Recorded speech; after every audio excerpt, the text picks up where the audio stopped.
ಪಂಚಮ ಬಾರಿಯ ದಾಳಿಗಾರಿಕೆಯಲ್ಲಿ ಸಕಬೀರ್ ನೆಲಮಟ್ಟದ ಚೆಂಡು, ಒಂಟಿ ಓಡಾಟ, ಸಂಪೂರ್ಣ ಅವಳಿಗೆ ಪ್ರಯತ್ನ ಇಲ್ಲ. ಇದರೊಂದಿಗೆ ಅಂತಿಮ ಚೆಂಡು ಬಾಕಿ. ಖಾತೆಯಲ್ಲಿ 12 ಕಾಣ ಸಿಗ್ತಾ ಇದೆ.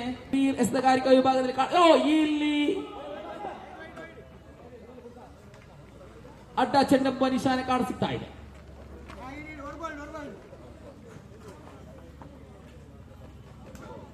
ಕೊನೆಯ ಬಾರಿಗೆ ಮತ್ತೆ ದಾಳಿಗಾರಿಕೆಯಲ್ಲಿ ಲಾಲಿಪಾಪ್ ಮಾದರಿ ಚೆಂಡು, ಇಲ್ಲಿ ನೇರ ಹೊಡೆತಕ್ಕೆ ಪ್ರಯತ್ನದ ನಡುವೆ ಕ್ಯಾಚ್ ಔಟ್ಗೆ ಅವಕಾಶವಿತ್ತು. ಆದರೆ ಇಲ್ಲಿ ಕ್ಷೇತ್ರ ರಕ್ಷಕರ ವೈಫಲ್ಯ, ಒಂಟಿ ಓಡಾಟ, ಸಂಪೂರ್ಣ ಅವಳಿಗೆ ಪ್ರಯತ್ನ, ಅವಳಿಯು ಸಂಪೂರ್ಣ. ಇಲ್ಲಿ ತೃತೀಯ ಓಡಾಟಕ್ಕೆ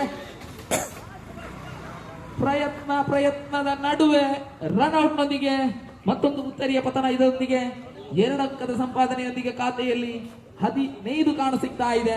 16 ಚೆಂಡು 16 ಕಾಣ ಸಿಗ್ತಾ ಇದೆ. 12 ಚೆಂಡು 17ರ ಅವಶ್ಯಕತೆ ಜಿಗರ್ ಗೈಸ್ ಮಠ ತಂಡಕ್ಕೆ.